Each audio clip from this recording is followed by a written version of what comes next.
I'd really like to start things off thanking DEFF for giving Mojo Man the Sweet Tea Award. That is quite an honor. It's really quite cool. The Phoebe Canty, Down East Film Flux Communications Director, had some questions for me to answer. I'll read the questions, my brief answers, and then I'll explain them so they make some kind of sense. Phoebe asked how I got into filmmaking. Family occasions. I have hours upon hours upon hours of the family sitting around the table doing nothing. But everybody starts off with the old VHS camcorder, and that's where it was. My first serious documentary was Church of the Good Thief.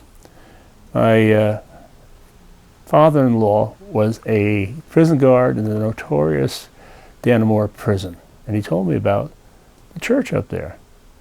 So I figured that's be the first one I wanted to do. I got in the church, and what happened was at the gate, they made me pack everything I wanted to use up in the church into one bag. So that kind of set my whole career. After I did the one video, carrying everything by myself, I decided that's the way I'm going to go. And about that time, I hooked up with Patrick Ogilvy for editing, which is a very lucky move. Anyway, asked what inspires me in general as a filmmaker. 3 things. Subject has to interest me and capture my imagination. 2, I have to decide if I can do it justice.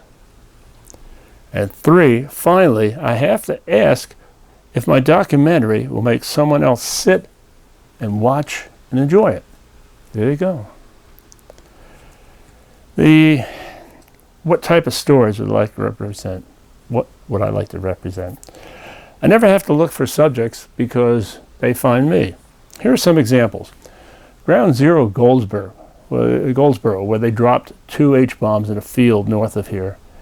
And I found out about it because I drove in this one little town, one light town, and there is a historic marker saying about atomic bombs dropped here. Actually, they're hydrogen bombs. There's that one marker says there's a story there. Another one was the disappearing church. I took a shortcut away from Burgo going into Wilmington because a friend says this will take you out and save you some time. We got in the middle of a field, and here's this gorgeous Russian Orthodox church with a spire and everything like that. I said, So I decided I was going to backtrack on that, and I found out that there's 3 people left in that church, and they have Mass every Sunday, actually liturgy, every Sunday at 10 like clockwork. 3 people. And one of those Relish Our Dogs is a hot dog place about half an hour away from Wilmington where all these famous people go to get their hot dogs from the, why do they go out in the middle of no place for the hot dogs? It's because of the relish. And I found out there's a lot more connected with that. But anyway, the stories find me. Anything else that comes to mind? Music. Now, like for instance, we did the flag that killed Lincoln. And we needed some authentic Civil War music. We went to Nell Moore Nichols. A great lady, she came in the whole soundtrack. Our man Patrick Ogilvy set it up and it sounded great. Another example is Radio Flyer, the band Radio Flyer. We did a song called If You Believe for the soundtrack of, the Church of the Good Thief. And they put this whole gospel style in it. It sounded great. And another one was actually the disappearing church I was talking about with that Russian Orthodox church, is that they have music every Mass, 10 o'clock.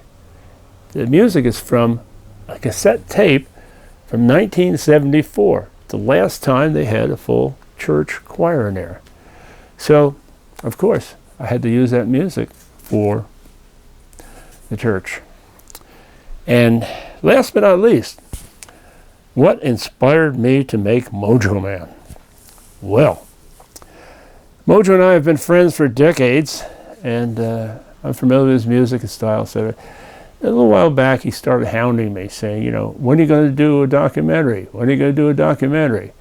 So I said, Mojo, I said, you got to prove to me that you're interesting enough to make a documentary. So he started pulling all this stuff out of the closet, and he had a lot of help from his wife, who knew where everything was and he didn't. And we put it all together, and you know what? Turns out he was, and the documentary got going. So enough of me rambling. I'm going to bring on the Mojo Man himself. When I first started out working on your documentary, like I said, the one thing I'd do is prove to me that you're interesting. Yeah. And once you told me the whole story, your career reads like a script for a TV movie. I mean, ups and downs and ins and outs, etc. Well, it was a movie. It just didn't get filmed. So how did you feel while we were doing it, like the interviews and stuff like that? I never thought I'd live this long, and it was a real humbling experience to have it happen, and I'm actually hoping that I'm around to see it November 20th when the DEFF shows it. You better be. They'll be disappointed if you're on. Well, you know, there's not much I can do about that. If it's time to go, it's time to go. A couple things that didn't cover in the documentary, because you had so much to cover, which was great, lots of stuff, is you're prolific. You're so prolific with CDs, with recordings. You had this backlog. It's just incredible.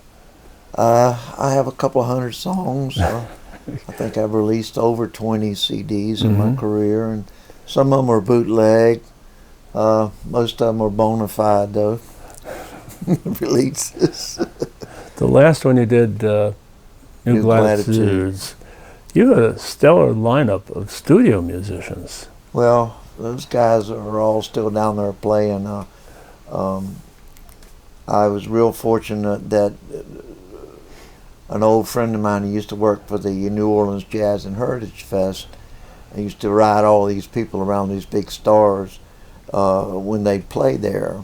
He was from Lafayette. His name was Richard Mouton, and he and his brother helped finance that album for me, and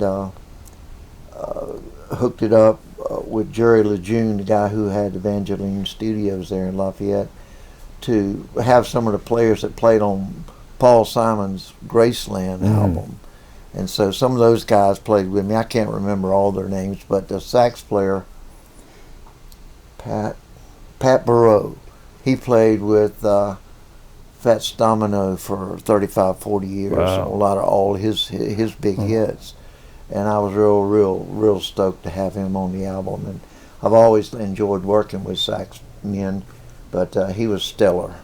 And where do you go from here as far as your recordings, your music? What's your next project? I've got 2 albums in the can that I've recorded since COVID started, 2019, and I'm going to try and get those out sometime this spring and get back on with the band and try to tour again. I'd love to be picked up and go nationwide again as to play. I still have, even at 77, I still have this boyish grin. And when I grab the guitar, that I'm 18 again, and I can get out there and wow the girls. Well, I think it's a great thing, and the documentary is very, very interesting. So with that in mind, I'm going to step off here and let you take over. I appreciate it, Mike. It was a pleasure working with you, and I'm all looking these forward years to a few more years hanging out with you. That was back when our hair was dark. One day I hope we can play a little bit. You bet. All right. It's called the Old Carolina Tradition. Hope you enjoy it.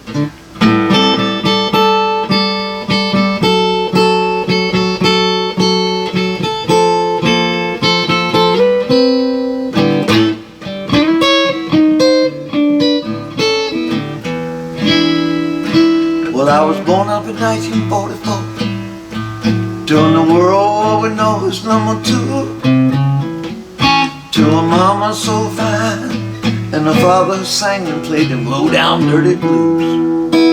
Grandmama taught me how to wring a chicken's neck, plug and cook that old sucker too, in that old Carolina tradition.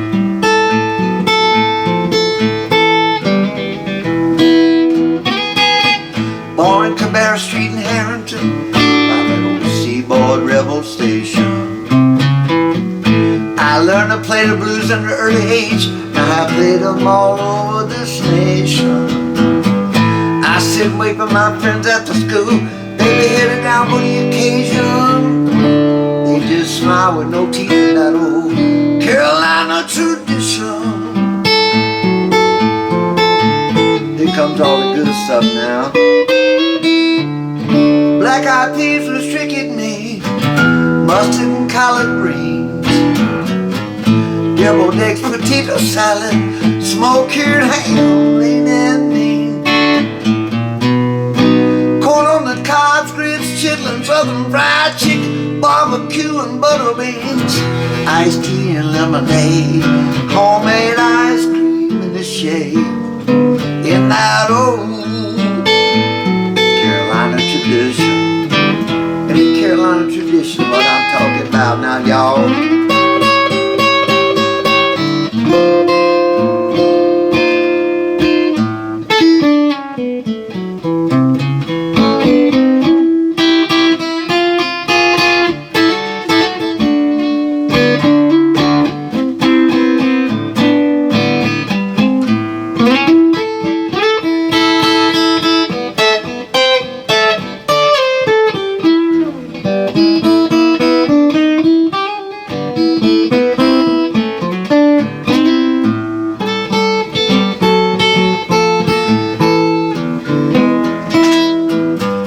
I got caught playing doctor and nurse with the girl next door when I was 5 years of age. I burned the bare porch off my grandmama's house. She was in a hot and fiery rage. She cut a switch off that rose bush, took down my pants and wrote another page in that old Carolina tradition.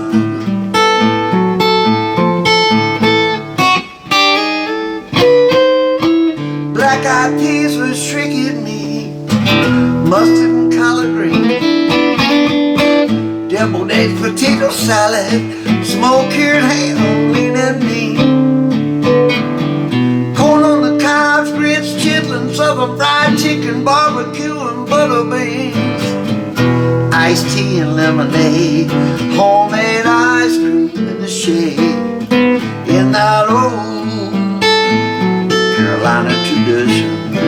Hey, you forgot the watermelon in that old Carolina tradition. What about the homemade banana pudding in that old Carolina tradition?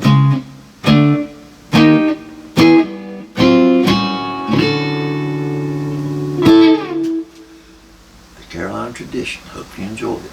I'll be back for another song in just a minute. Little tinfoil coat, I want a boogie.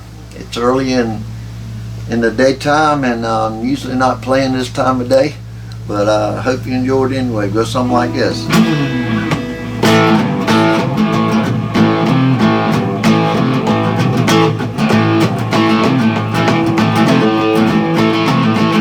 I want a boogie. I need a boogie. I want a boogie. Boogie, boogie.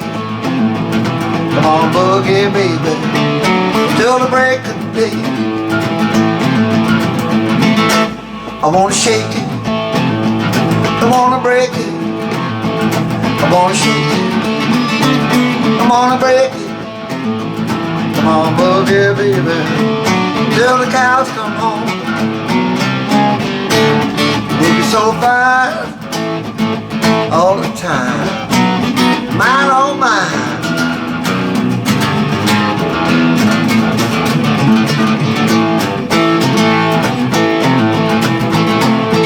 I want a boogie, I need a boogie, I want a boogie,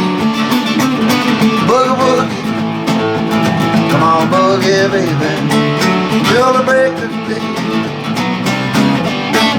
Boogie so fine all the time, mine, oh mine.